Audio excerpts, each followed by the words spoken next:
Hey guys, Jerry here. I wanted to spend a couple minutes to go over the script that I wrote, the Datasmith Layer Exporter. I will go through where to get it, how to install it, and then how to use the script. So the first thing that you want to do is navigate to my Gumroad page, and you can find that within the link that I provided. And on this page, it shows you a couple of new screenshots. I have at this point, just right before this call, I just made a quick update to the script. So it is now Datasmith Layer Exporter version 1.03. And underneath it, this is where you can get it. Simply just enter 0 here, and then say, I want this. Then you should be able to download the scripts. Even though just one script, I gave ability for two different flavors. One is a macroscript.mcr file and a maxscript.ms file types. So that is going to allow you to do with them whatever you like. But also on this page is some outlines of what the script does and what it can do for you, some of the details that you may want to read through, but also some of the future implementations that I'm hoping to get around to in the coming days or weeks. At the very bottom of the page, you will see installation instruction, and that is where you can find how to install MCR files as well as .ms files. So let's just hop back into Max, because after you have the file downloaded, which you can see that I have one prepped right here, I can just simply drag and drop the MCR file into the viewport. This is going to allow you to create a toolbar button through the customize and customize user interface. If you go into customize user interface, you should be able to navigate into category custom, and you will see Datasmith Layer Exporter right there. If you drag and drop this onto your toolbar, it should appear as DS Exporter.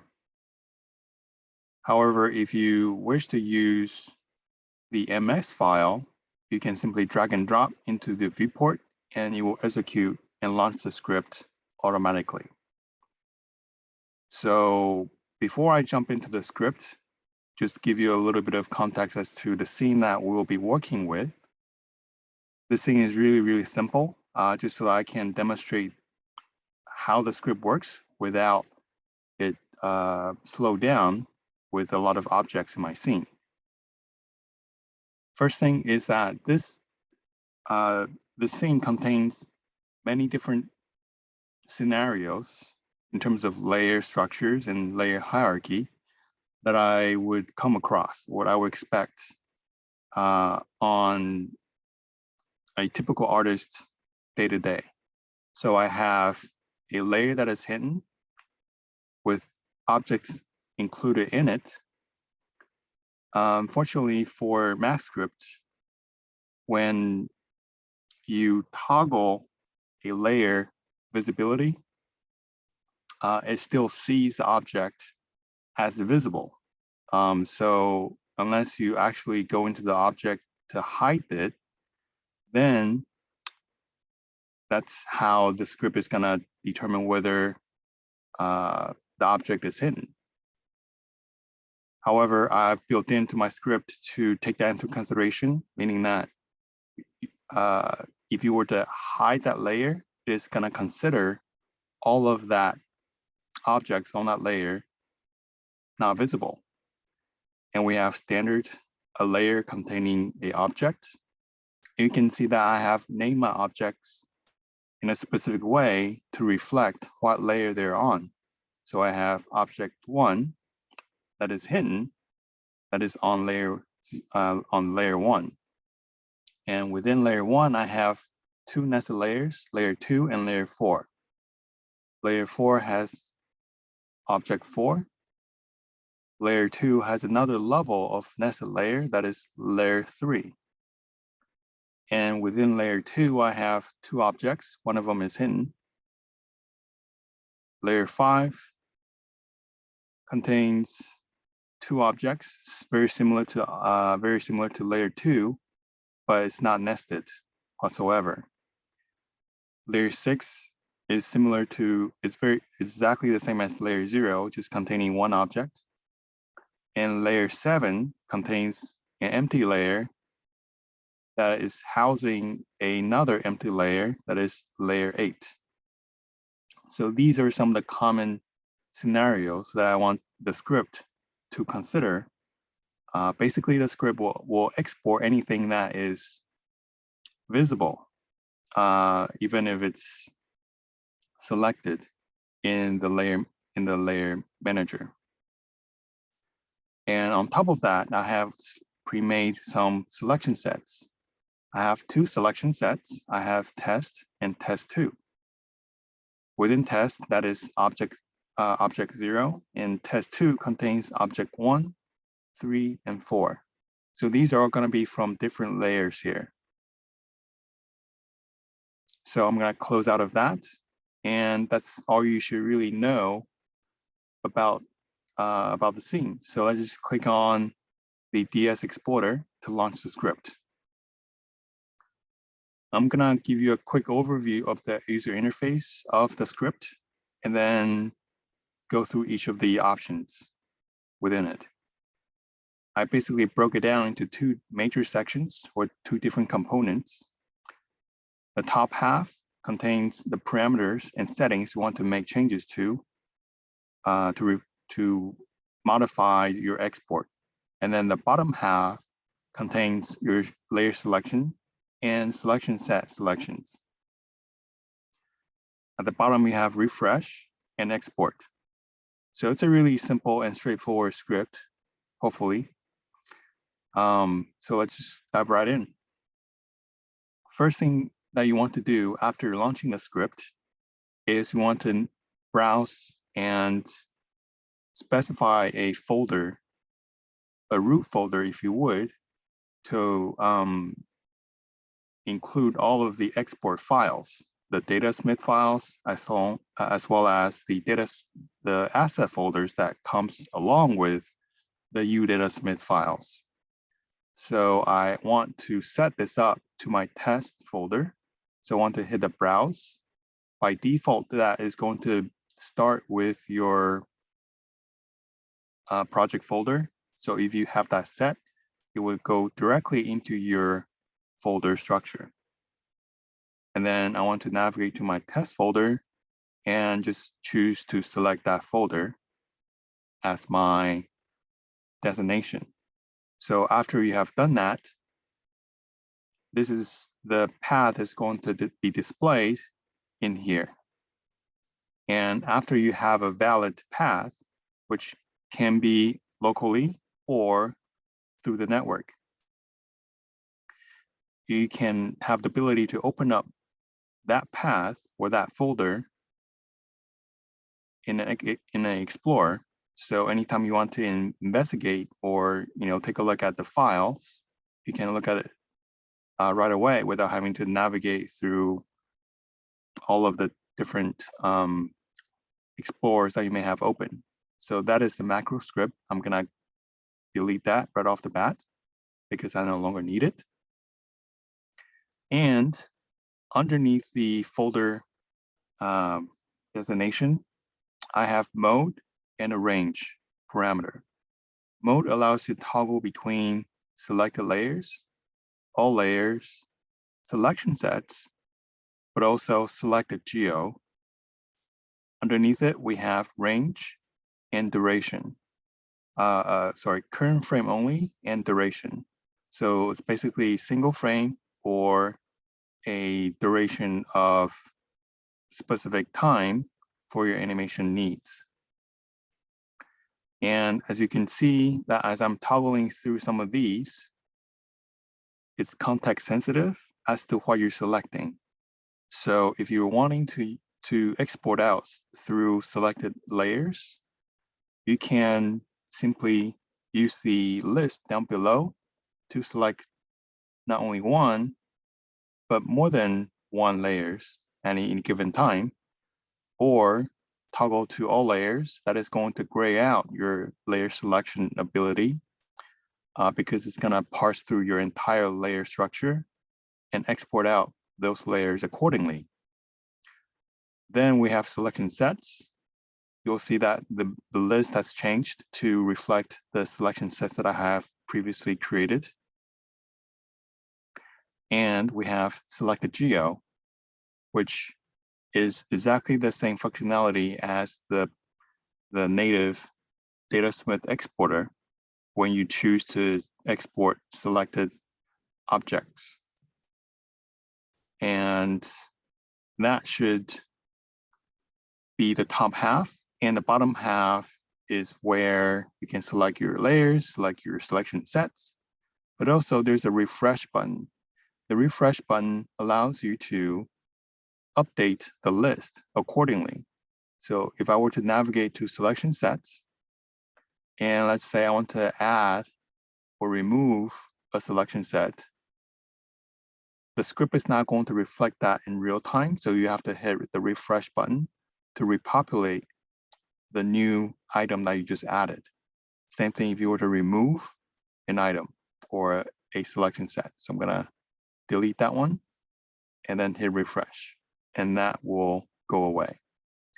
This not only is applicable to selection sets, but also layers. So if you're doing a lot of maneuvering around your scene or in your scene in terms of organizing your folder structure, you want to just make sure that you hit refresh whenever any updates is being applied or has been applied. Last but not least, I already went over the selected geo option that allows you to export selected geometry, but you will need to specify a file name for it.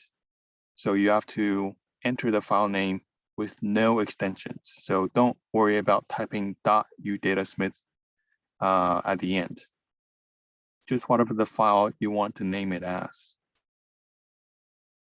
So that should be it. I'm gonna run through a couple of scenario exports. So let's just get started. The first thing I want to do is I want to toggle into selected layers. And let's just pick a couple layers. I'm gonna pick layer 9, layer 0, layer 2, layer 1, 6 and 7. Actually, maybe these. And then I'm gonna hit export. But before I do that, let me just navigate and open up my folder, my designated folder. Everything's empty, so it's good to go. And export. So the export actually doesn't, I'm not doing anything or adding anything to the default behavior of the exporter. I'm simply creating this so that we can facilitate through all the layers that you have in your scene. So if you have anything that is, incompatible with Unreal, you would normally get a new window box saying whether the UV is overlapping or the sizing or the scale is wrong. That is going to be suppressed. So if I were to go into my test folder, you'll see that we have, let me just move it around. So we can compare exactly what we selected, what got exported, and what we actually have from within the scene. So let's take a look at layer 0. Layer 0 got exported, so that's fine. Layer 1, we know that object 1 is hidden, so we don't see layer 1 being exported. Layer 4 is nested within layer 1, and it has an object on that layer, object 4. So the naming structure that I have devised through the script is in such a way that I am gonna look for the root, and it's gonna breadcrumb up to however many tiers of nested layers you have. And I'm gonna take a look at it on all layers momentarily, but we have layer 4, which is fine. So this is the parent layer, and this is my actual layer that I'm wanting to be exported. Layer 6 is in here, so that's all good as well. Layer 7, that is an empty layer, so it did not get exported. And I have a underscore layer 9 at the very top that I wanted to be exported, but did not come through because that layer is invisible or turned off. So this is actually what I'm expecting, because anything that is turned off or is invisible will not get exported. So I'm gonna close out of that. But before I do that, let me just take a look at anything that may help us. So layer 6, okay, that's fine. All right, so I'm gonna delete all of these files and go into all layers now.